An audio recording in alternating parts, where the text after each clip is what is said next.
Law Office. Hi, good morning. Is Miss Stacy in?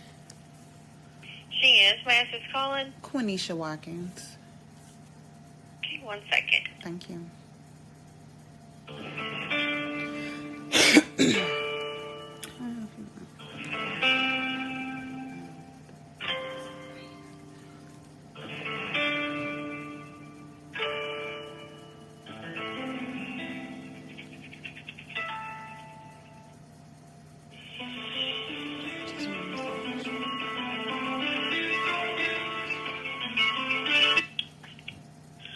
Hi, this is Stacy. Good morning, Miss Stacy. This is Quenisha Watkins. I don't know if you remember me.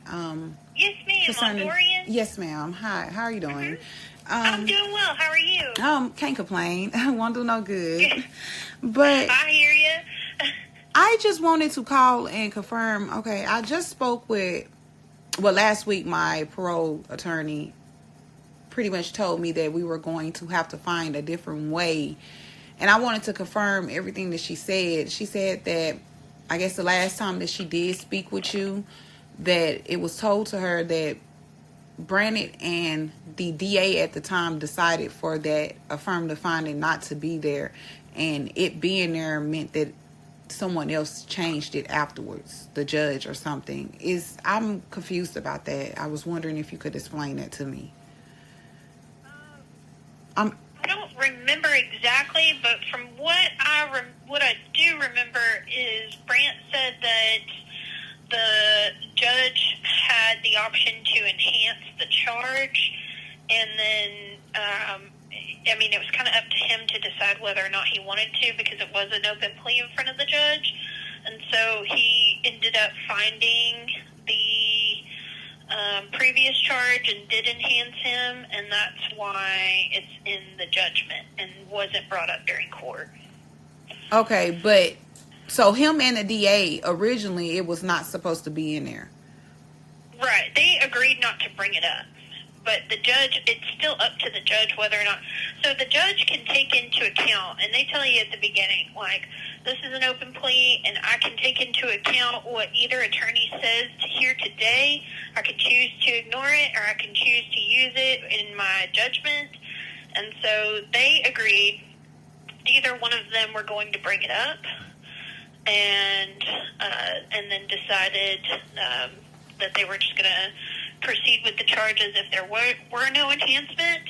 That was their argument, and then the judge found that he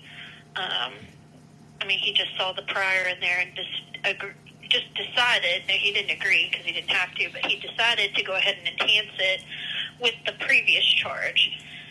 Even though it was not brought up on either side, it was his judgment to do that, and so he put it in the judgment.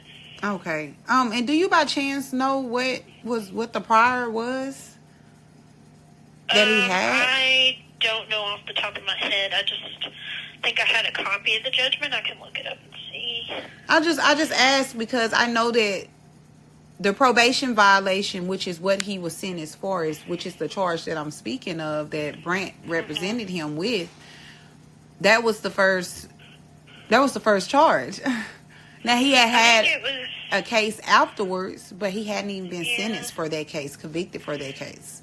He was already a felon at the time? No, ma'am. He was not. Okay, because it says, furthermore, the special findings, the court finds the defendant used or exhibited a deadly weapon, namely a firearm, during the commission of a felony offense or during immediate flight therefrom. I got to remember what he was in here for. Yeah, okay, it was a possession. It was a possession. Possession of a controlled substance. Okay. And he did not run, nor he went to jail that time. So that's why I was kind of confused why that was even Brandon allowed that to be there. So what it is it's not because he had a prior. It was that there was a firearm in commission of the offense. That's what he enhanced it over. Okay, now I'm remembering. Okay, so there was a possession of a controlled substance, and then they're saying, I haven't seen the PC or anything like that. I don't know what the offense report says, but this says that during the findings of guilt on the possession of a controlled substance charge, they also found that he was in possession of a firearm or used a deadly weapon during the commission of the offense. That's why he was enhanced. They agreed they weren't going to bring that up during court. Brant and the DA decided we're not going to bring up the weapons charge. We don't want him to we don't want to alert the judge to that. But the judge already knew it was on there, saw the records, and added that in when he signed his judgment. Okay. And I'm sorry, just one more question. Do you remember what Mr. Thorson said the best avenue for us was going to be? I don't remember. Let me think here. This is, because I think he could possibly do an appeal with the parole or probation or whoever. I think it's parole. I think he can ask parole for an appeal, but it's up to the parole board and there's a parole officer. Okay. Is it by chance any way that Mr. Thorson could give me a call just to maybe he can point me in the right direction to go? Because I mean, during the night he wouldn't have signed that knowing he didn't know that there was a affirmative finding. Nobody told him. Right. Like, obviously nobody told him if they decided for it not to be there, So I'm hoping that maybe he can point us in the right direction because somebody should have told him because he would have never signed for a 16-year sentence knowing that he'll be gone 8 years before he could see parole. That's right. For a possession charge and a gun that was up under the seat that he did not use to do anything. He politely got out the car. He let the police search him. He let them take him to jail. He didn't flee from the scene. And they just found drugs on him in the car. I mean, it's simple. It's really simple. But he wouldn't have signed for that knowing that it was a 8-year minimum that he would have to do. That wasn't in his best interest. So if Mr. Thorson's not going to help, she's telling me that he's deciding not to help. Now, I don't know why it's taking me so long to find out about it because this was months ago, but could he at least point me in the right direction and get my husband back home? Because yeah. I mean, I could definitely. Are you at this 985-334-7185? Yes, ma'am. That is my cell. Yes, ma'am. And I'm free all day. I work from home, so I'm free at any time. If he could just give me a call and just tell me, maybe come up with something. Just tell me what's the best option for me to get him home because I need him home. Right. I want him home. I understand completely.